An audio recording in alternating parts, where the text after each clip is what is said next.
All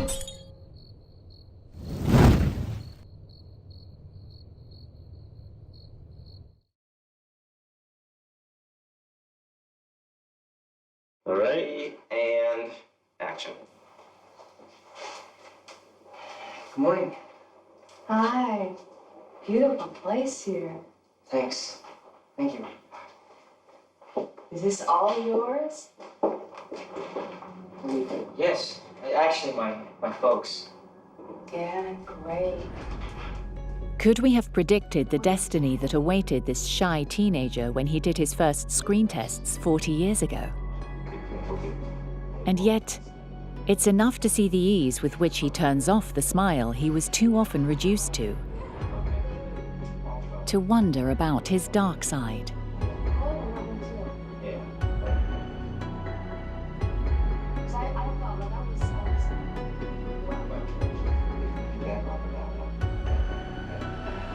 As if we'd already caught a glimpse of the tortured soul that makes Tom Cruise more than a mainstream icon.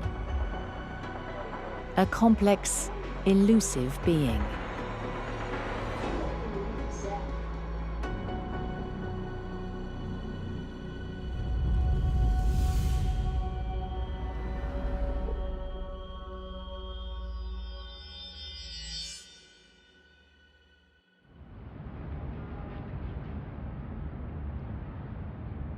It was in a town on the East Coast, in a high school like so many others.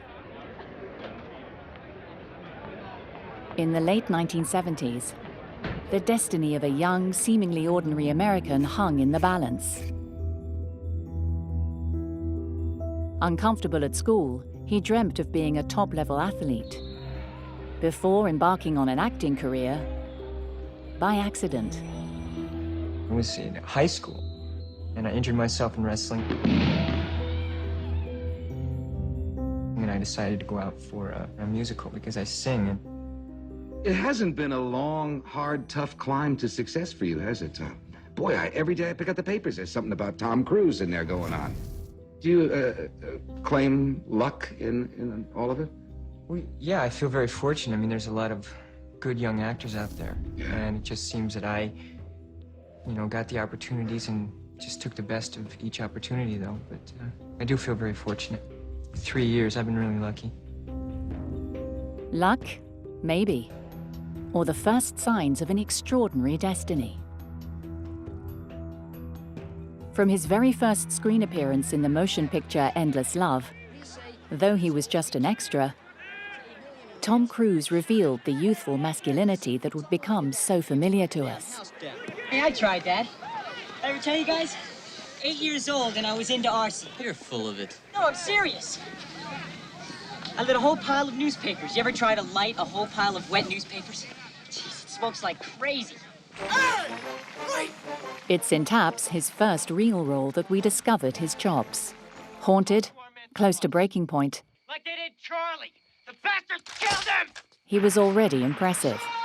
It's beautiful, man. Beautiful. In Francis Ford Coppola's The Outsiders, his innate maturity was striking. Walking by your lonesome on the street, huh? None of your business, Marty. What do you mean none of my business? It is my business. Look at my nose.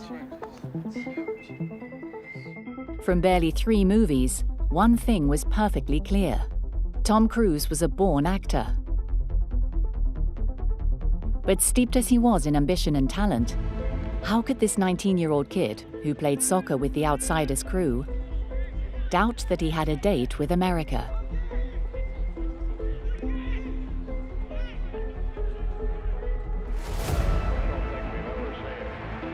In the early 80s, galvanized by the election of Reagan, the public wanted to forget Vietnam, to rediscover the spirit of the 1950s, innocent, suburban, and white. The young people wanted to see themselves up on the screen. All it took was a spark to turn Tom Cruise into an icon. Just take those old records off the shelf. I said listen to 'em by myself. With risky business, Tom Cruise revealed himself to the general public in one instantly mythical scene.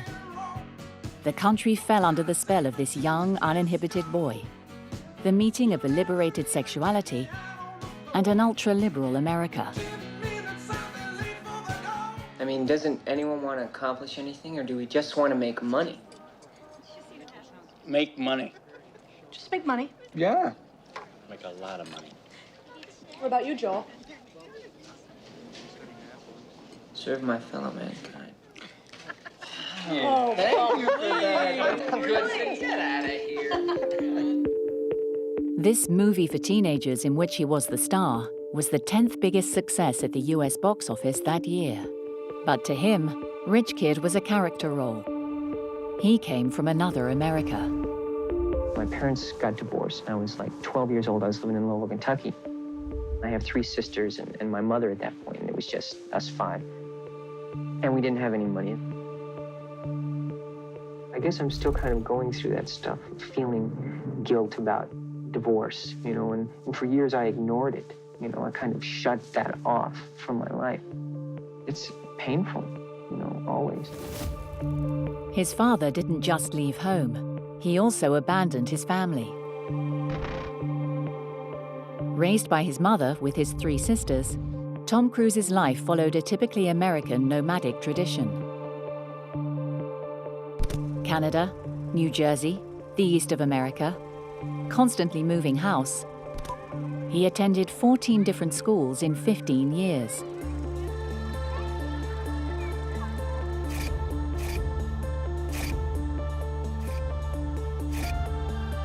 This traumatic instability contributed to giving the young boy this need to believe that would be so important in his life. There was a point in your life when you almost entered the priesthood. I went to St. Francis Seminary when I was a freshman in high school. I mean, I really never considered becoming a priest. It was 2 years after the divorce, and somehow I quite haven't figured out why I did that. Why I think I needed, when I went there, it was like a very secure environment, you know, with boarding school. And I guess I think I just needed that. Do you privately pray? Do I privately pray? Yes, I do, as a matter of fact. What you ask him? What do I ask him? I ask him,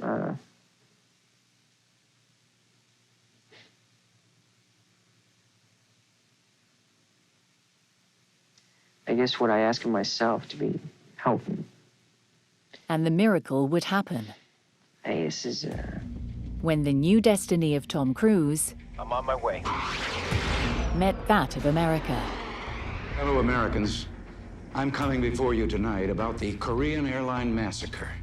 The attack by the Soviet Union against 269 innocent men, women, and children aboard an unarmed Korean passenger plane. This crime against humanity must never be forgotten, here or throughout the world. 1983. With Reagan's America locked in the Cold War, the case of Korean Airlines Flight 007 shook global diplomacy. A Boeing 747 traveling from New York to Seoul was shot down by Russian fighter pilots because it had strayed into Soviet airspace. All 269 passengers, including a US senator, were killed. The USA was in shock. Dreamed up shortly after this tragedy, then shot with the logistical help of the Army, Top Gun perfectly illustrates to what extent Hollywood had been able to serve American ideology.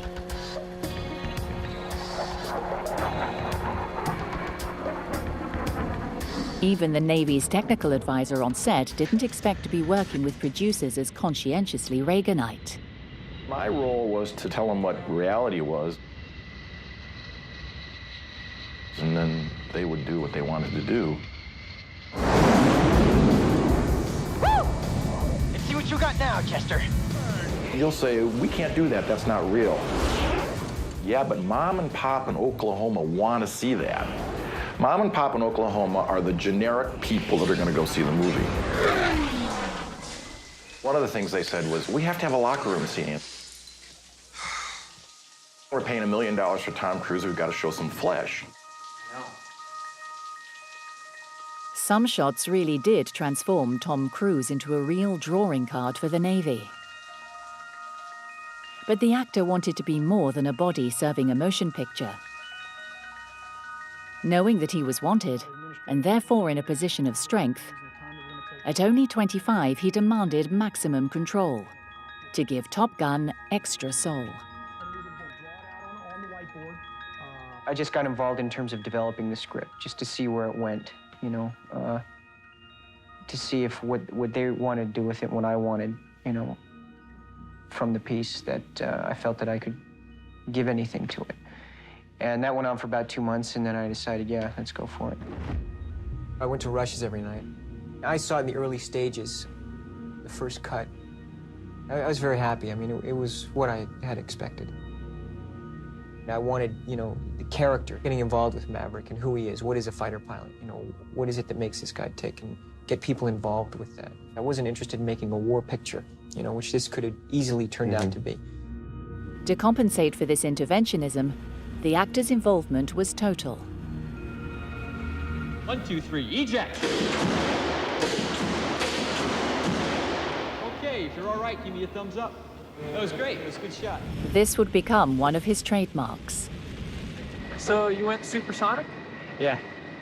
Well, did we go supersonic? Oh, yeah. Yeah, we went supersonic. We went supersonic with Bose. It was great, Hunter. Behind the scenes, everyone seemed to understand for Tom Cruise, after this movie, nothing would be the same.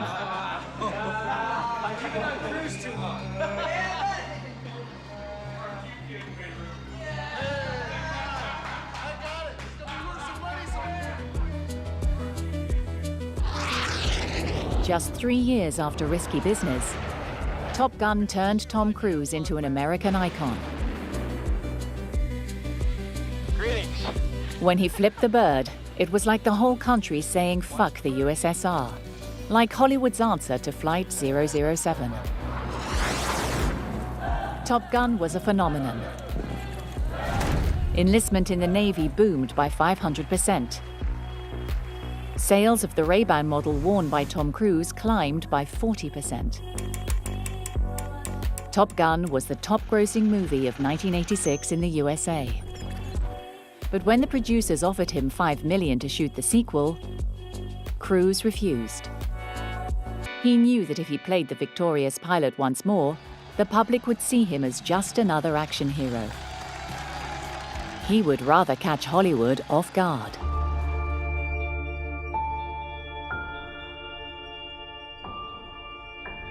In his next 2 films, Tom Cruise put himself in the big boy's shadow. He seemed to be taking lessons in filmmaking right in front of us. Learning the subtleties of acting with Paul Newman in The Color of Money by Martin Scorsese. You gotta be a student of human moves. See, all the greats that I know of to a man were students of human moves. Students of human moves. That's my area of excellence. Learning about absolute immersion in a role with Dustin Hoffman in Rain Man.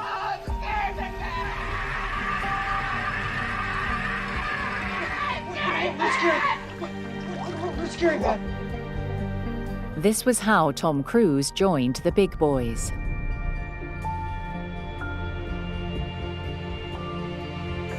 With Paul Newman, this was a proper meeting.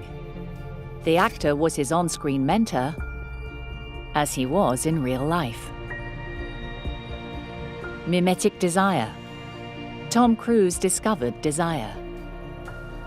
The desire to step out from the shadow of his models, to equal them, even to exceed them.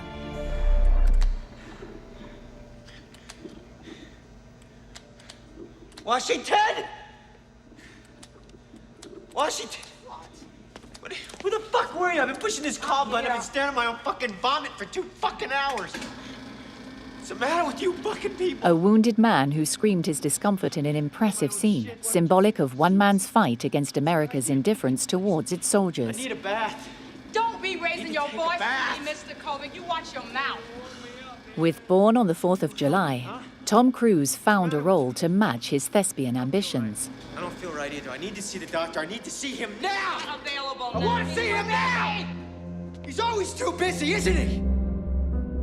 He played a Vietnam veteran, disabled, broken. Director Oliver Stone knew it was a risk to hand this part to the young actor who symbolized a winning America. But he saw before anyone that Tom Cruise was riven with cracks. Ron Kovic, whose story was the basis for the movie, also perceived the star's deep torments.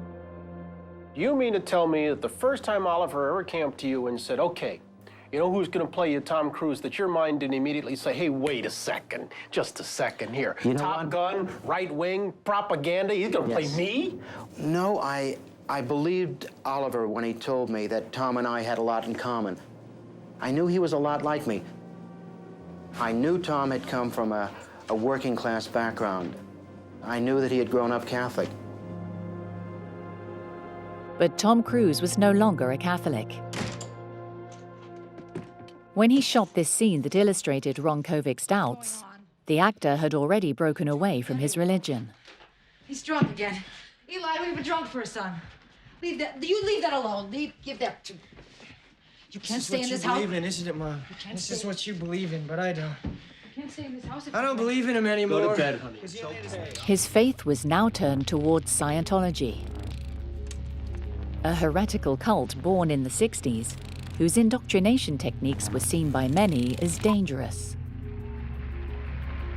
This self-proclaimed church was designed from the ground up by American science fiction author Ron Hubbard. What is Scientology? How would you describe it? Well, it's very interesting.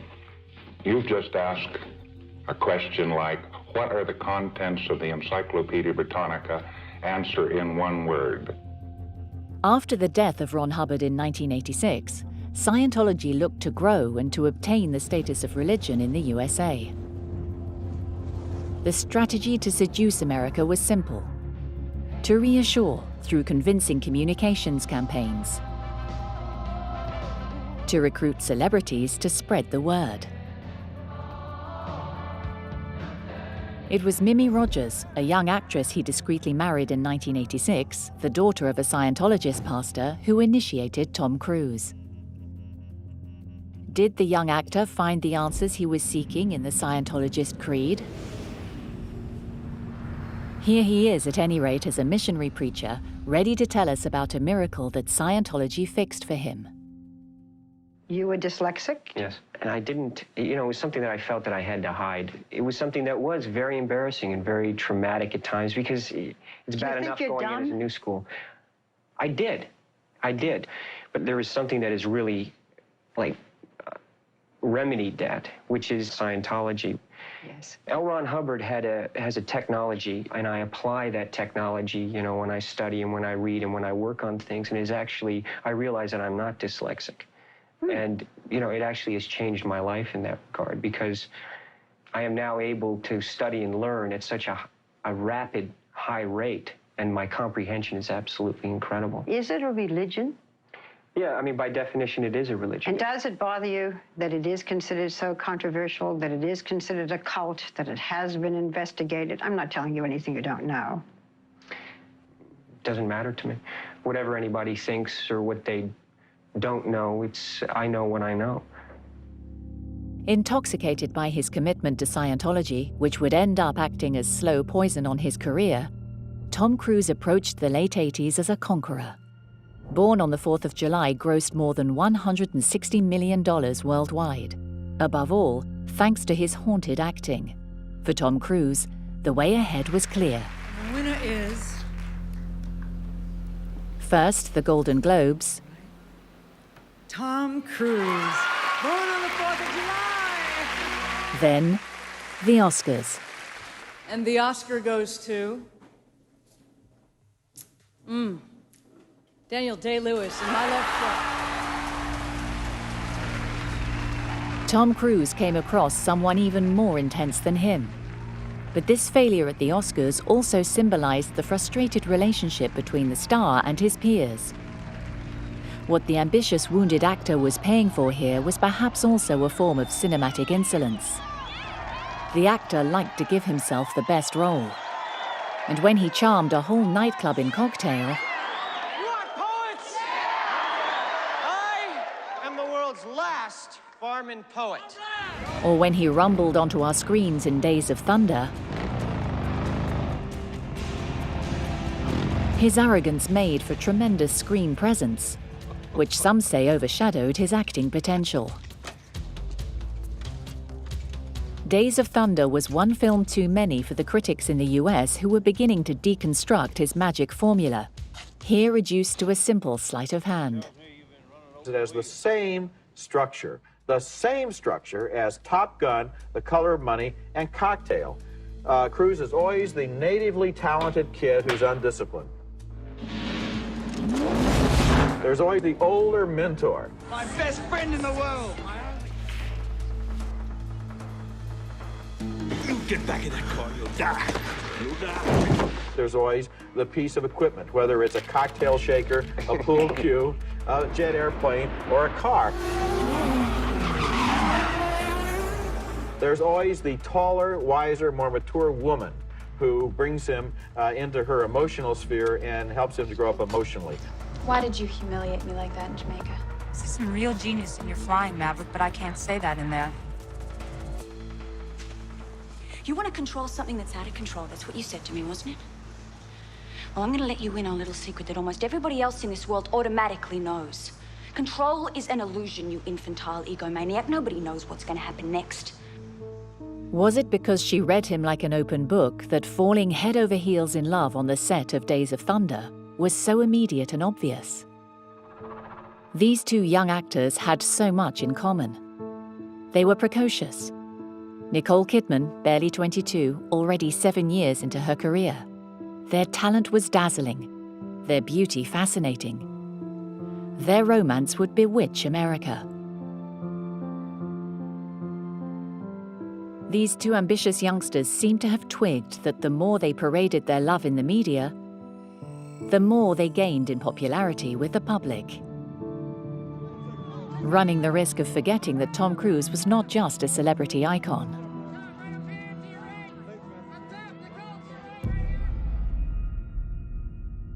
In 1993, Warner Brothers was preparing the adaptation of a bestseller, Interview with the Vampire. To guarantee the film's success, the studio wanted to entrust Tom Cruise with the key role of Lestat, a disturbing character. But that triggered a gnashing of teeth in Hollywood, reminding Tom Cruise that he was still not seen as a proper actor. Tom Cruise? Who? Tom Cruise. Oh, yeah, Tom is going to Cruise. play Lestat? Yeah. Can you imagine Cruise as Lestat? Not at all. Not at all. Tom Cruise is a good actor. Yeah. No doubt about it. He was great in Born on the 4th of July, but he is so not the type for Lestat that it's almost unimaginable. I can't conceive of what's going to happen. And Readers are devastated. Just let me say that. They're There's devastated. a real controversy brewing over Coast this. to coast. Tom Cruise was hurt, but hung on, and lay claim to the role even in the most prestigious news outlets.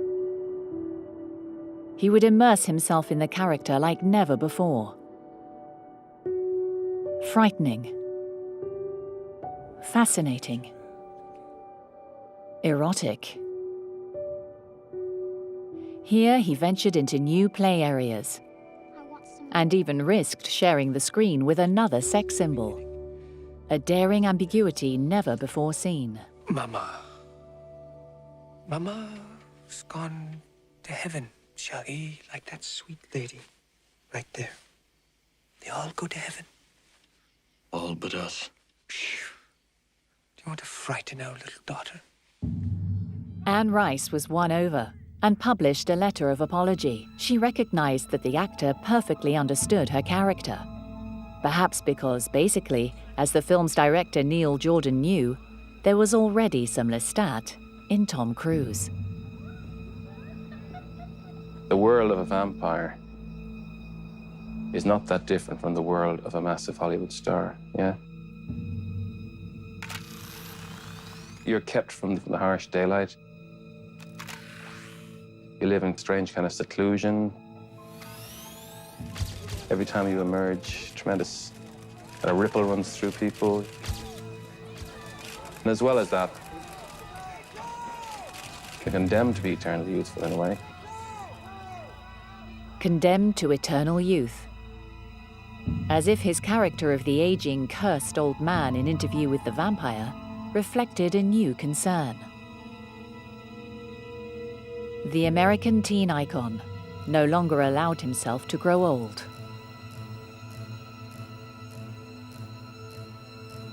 We could then see Tom Cruise as an echo of Dorian Gray, Oscar Wilde's hero, willing to give anything so that a hidden picture of himself might age in his stead. Did Tom Cruise, like Dorian Gray, make a wish for eternal youth? If only the picture could change, and I could be always as I am now. For that I would give everything. Yes, there's nothing in the whole world I would not give. I would give my soul for that. To give his soul, yes, to legendary directors. Steven Spielberg, Brian De Palma, Michael Mann, Stanley Kubrick.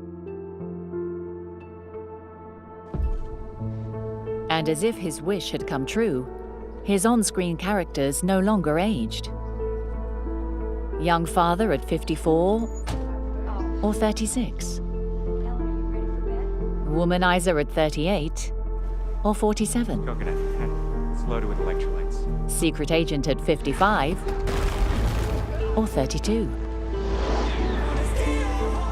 Could the eternally youthful hero Tom Cruise have become America's Dorian Gray?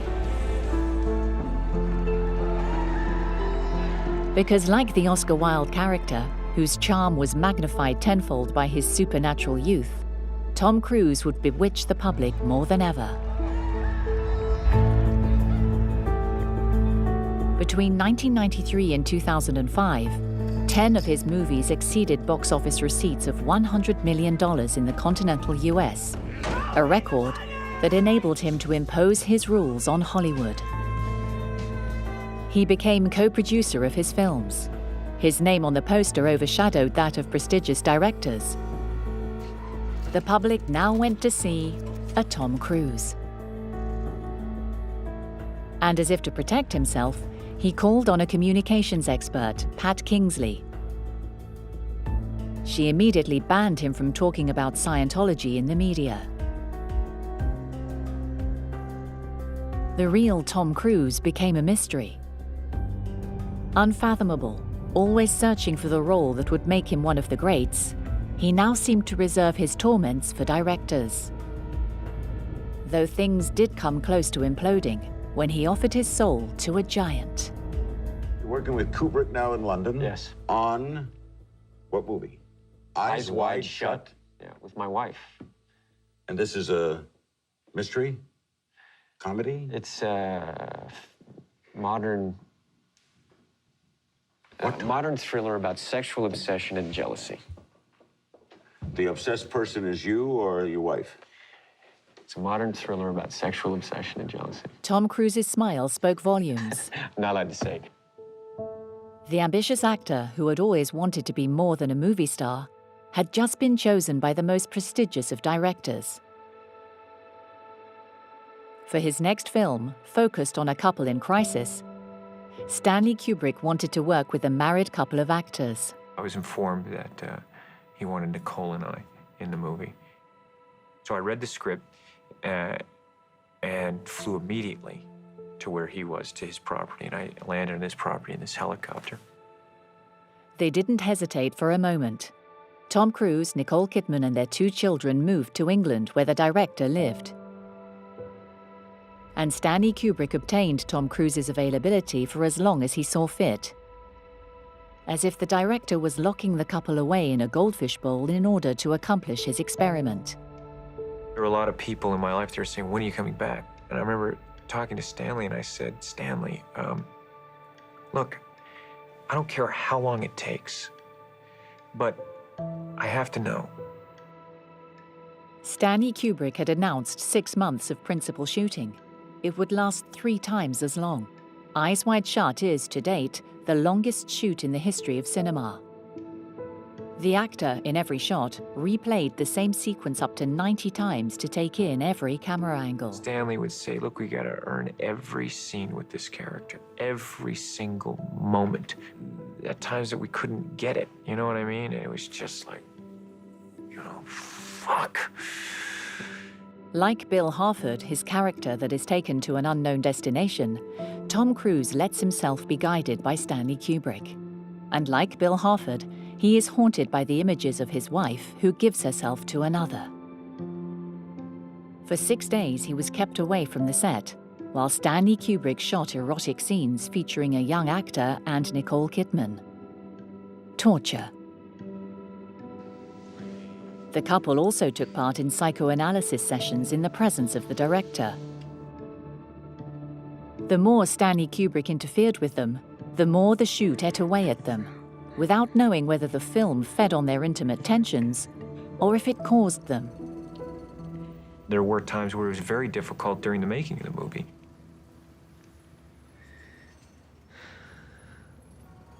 Times where, you know, the characters are at odds and all of these raw emotions are there. It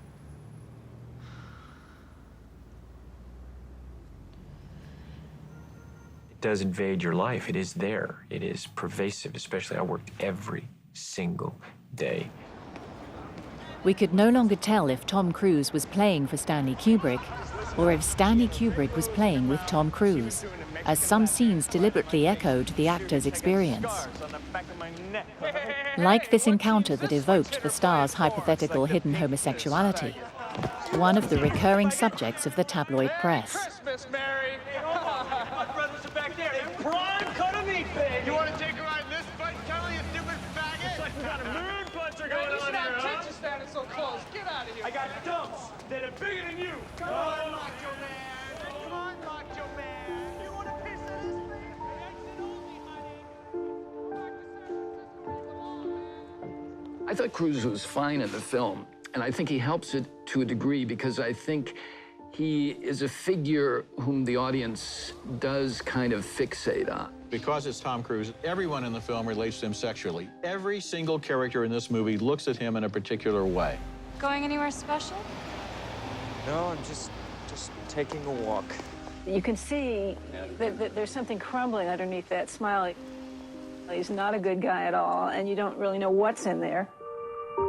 Eyes Wide Shut wasn't the expected success, but it is the dark jewel in Tom Cruise's filmography. A film that veered from the tortured soul of the character to that of the star. This confusion would thereafter be at the heart of his acting. You explain. When you're doing it, are you Tom Cruise doing it or are you it? You know, you bring aspects of your own personality and you're exploring and creating another kind of character. You know, and I enjoy the process of working with another actor, working with a director, and all of a sudden that moment where it comes alive, that moment where the indescribable or the unthinkable or the unimaginable occurs. It's those little moments that happen that surprise you about yourself. You find out things about yourself, things that you like, maybe things you don't like. As in Magnolia, which the actor shot directly after Eyes Wide Shut, the original script described him as a son come to make peace with his dying father. But once the camera was rolling, Tom Cruise began to improvise a very personal version of the scene. I was there. As if he were addressing the ghost of his own father. She waited for your call. For you to come.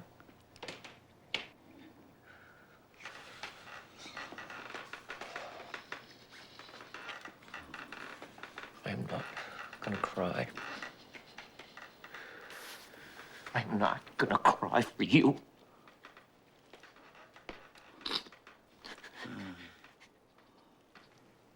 You cocksucker, I know you can hear me. I want you to know that I hate your fucking guts. You can just fucking die, you fuck. And I hope it hurts. I fucking hope it hurts.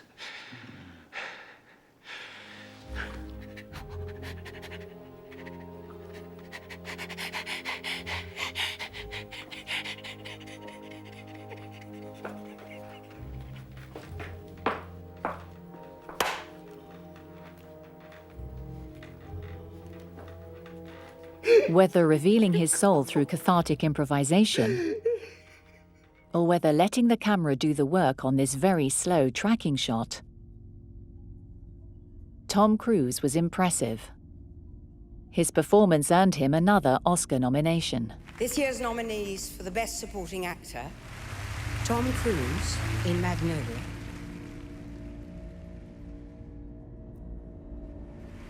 and the Oscar goes to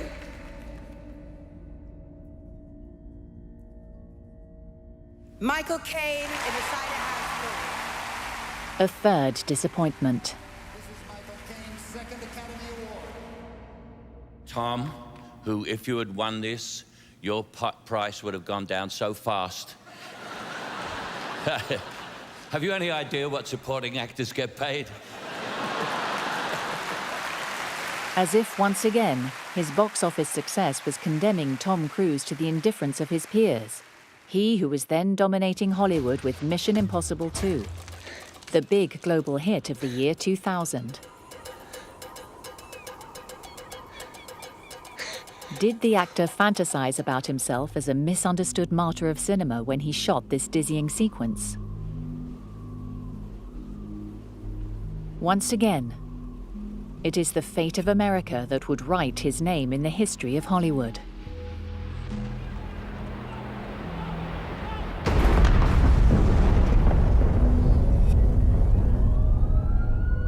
Today, our fellow citizens, our way of life, our very freedom came under attack in a series of deliberate and deadly terrorist acts. Shaken, bruised, America was dumbfounded. And to address the world in the Oscars ceremony 6 months after the attacks, Hollywood gathered behind the reassuring image of Tom Cruise. The actor had never been honored, but at that precise moment it didn't matter. He was there, finally. The film industry, the Oscars, America. And then last September came an event that would change us. An actor friend said to me, what are we doing? What are we doing? Is it important? Is it even important what I do?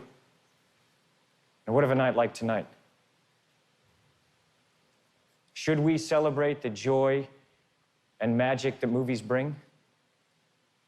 Well, dare I say it, more than ever. September the 11th was also the underlying theme of the movie War of the Worlds, released in 2005. The trauma of the attacks pervaded the second collaboration between Tom Cruise and Steven Spielberg. Here, the actor was a world away from the Reaganite hero he played 20 years previously in Top Gun. His only quest wasn't to save the world, just to survive a threat that he didn't understand. A post-9/11 hero.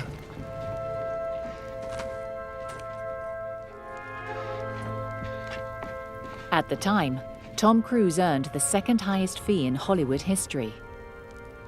In 2005, he was worth $100 million per motion picture. But just when he was at the summit, the actor would be overtaken by his dark side. In TV studios, promotion of the film took a strange turn. The King of Hollywood seemed preoccupied with presenting his new 26-year-old queen, Katie Holmes. As he did with Nicole Kidman, then with Penelope Cruz, Tom Cruise shone a spotlight on his private life to occupy still more media space. Something happened to you. Something happened to you. I'm in love. We've never seen you behave this way before. I know. Have you ever felt this way? The discomfort was palpable, and the suspicions unmistakable. Part of the audience did not believe the actor's sincerity, and they used new ways of letting it be known. Mocked, parodied, the sofa sequence became one of the first viral videos on YouTube, created just weeks earlier.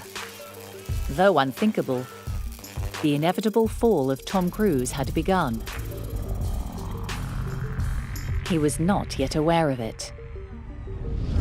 It's just a great time in my life. I'm really happy. I'm engaged. I'm going to be married. So when you hear the cynics, Mr. Cruise, and you've heard them, who say this is publicity for a movie, this relationship, or this is Tom Cruise in his 40s trying to become or stay relevant for a younger audience. And that's why he's out there talking about this relationship with this lovely young lady who happens to be sitting right over there.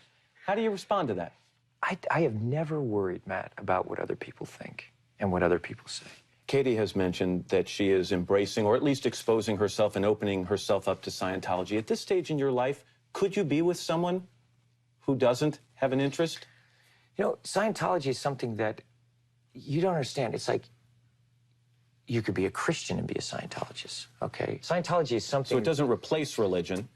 And it is a religion because it's dealing with the spirit, you know, you as a spiritual being. And it's something that there's tools that you have that you apply to your life. His Scientologist beliefs had resurfaced. When his precious comms consultant, Pat Kingsley, tried to rein him in, he fired her without notice. Nicole Kidman had been the real barrier between Tom Cruise and Scientology. Since their separation in 2001, the actor had lived surrounded by followers.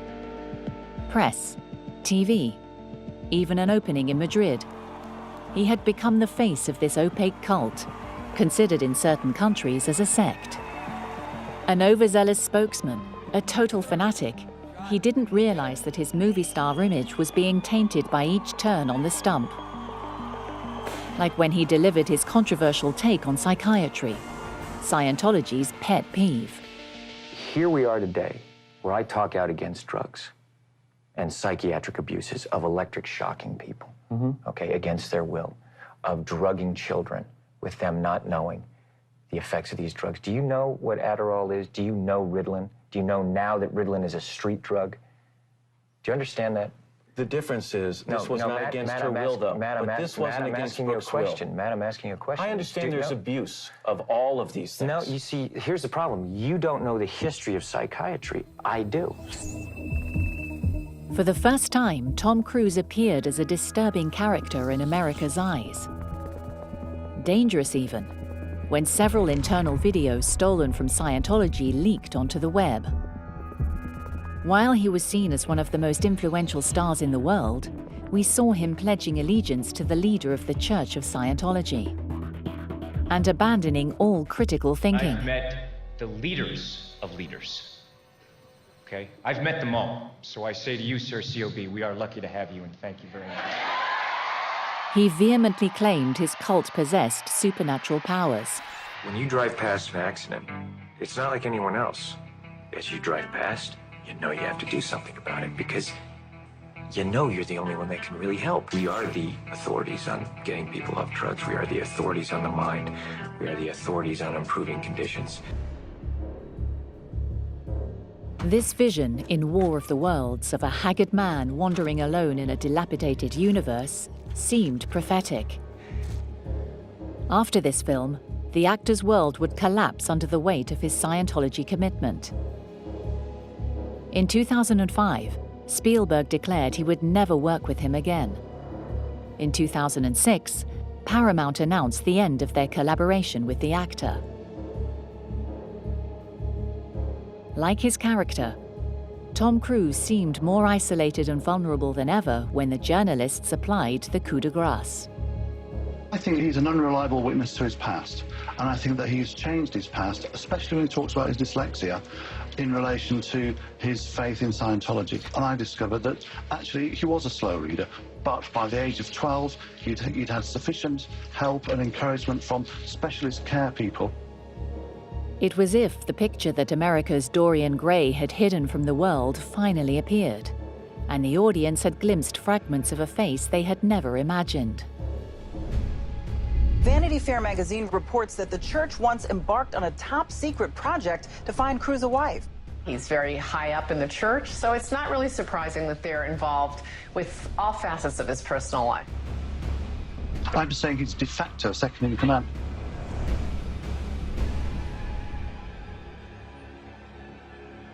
With strange synchronicity, when America was flying through the biggest air pocket in its history, the subprime crisis, its golden boy Tom Cruise crashed.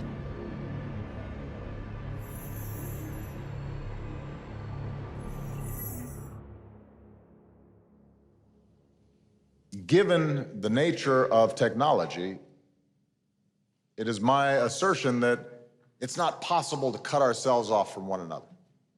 We now are living in a global supply chain.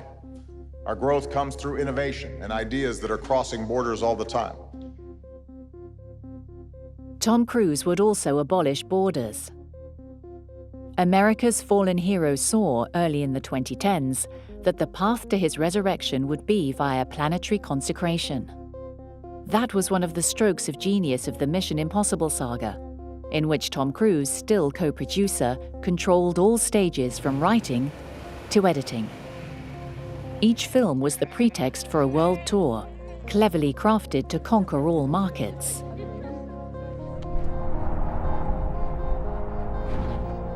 And to ward off the years that saw him falter, the actor relied more than ever on his supernatural youth.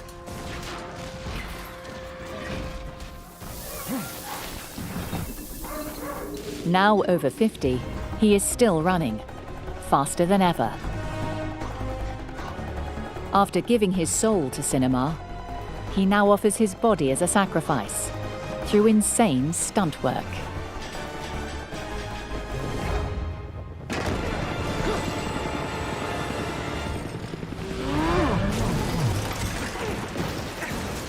Obviously, what we're doing is extreme, and all of us know it, and all of us are very respectful of that, and don't take it for granted. But it does make a difference when you're watching it. It just has a different look, a different vibe. And that's what I want to give an audience. And it works. Tom Cruise is bewitching a new generation of moviegoers. But is it really for them that he puts himself in real danger on every shoot? It's good for this shot. Stepping out, guys. Isn't he looking for something else when he hangs like this from Dubai's highest building? Or when he risks his life hanging onto this plane, watched by his anxious team as they take off 8 times in a row, striving for the perfect take?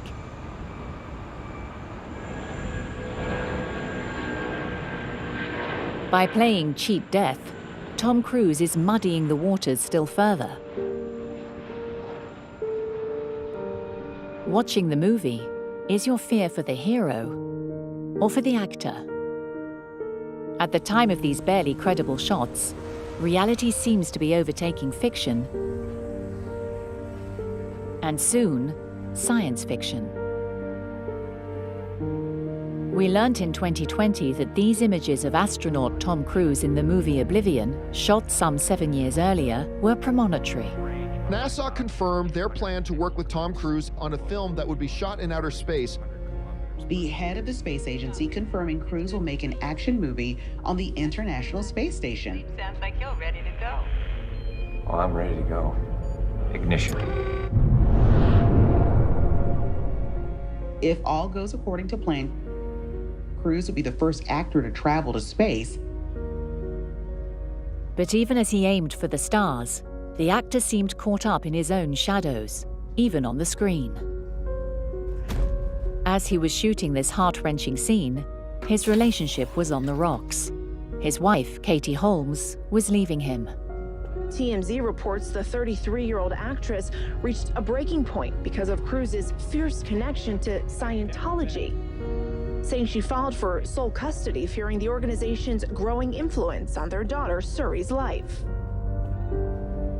As if he recognized that Scientology had cut him off from the world, from Katie Holmes, and even from his daughter, whom he no longer sees, because she doesn't share his beliefs. The actor now displays this loneliness in his movies. That of an isolated man, dysfunctional and broken from within. Unable to love, or too dangerous to love. Should we see an embodiment of his Scientology demons in this evil priest? Do you, Ethan, take Julia to be your lawful wedded wife? I do. To shield from terrors known and unknown, to lie, to deceive, to live a double life, force her into hiding, take away all she has known. Stop. In a selfish, futile, fleeting Stop. attempt to escape your own true self. Please, stop. And Julia, do you choose to accept? Don't. I do. No. You should have killed me, Ethan.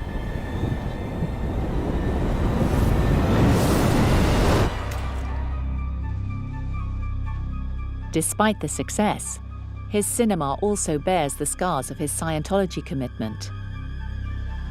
He had to give up on the quest for the ultimate role, which he sought by working with the greatest. He had to give up on an Oscar, coveted for 20 years. He promised himself never to give in to a Top Gun sequel. 33 years on, he's the star of Top Gun 2. But wherever he goes, whatever he does, we are fascinated by this actor we can't manage to hate. Even though we glimpsed the tormented soul of America's Dorian Gray in some of his films. And if we forget his grey areas as soon as he starts running, it may be because the rage with which he pursues his youth fascinates us and reassures us. It allows us to believe, for the duration of a film, that in contact with him, we are like him.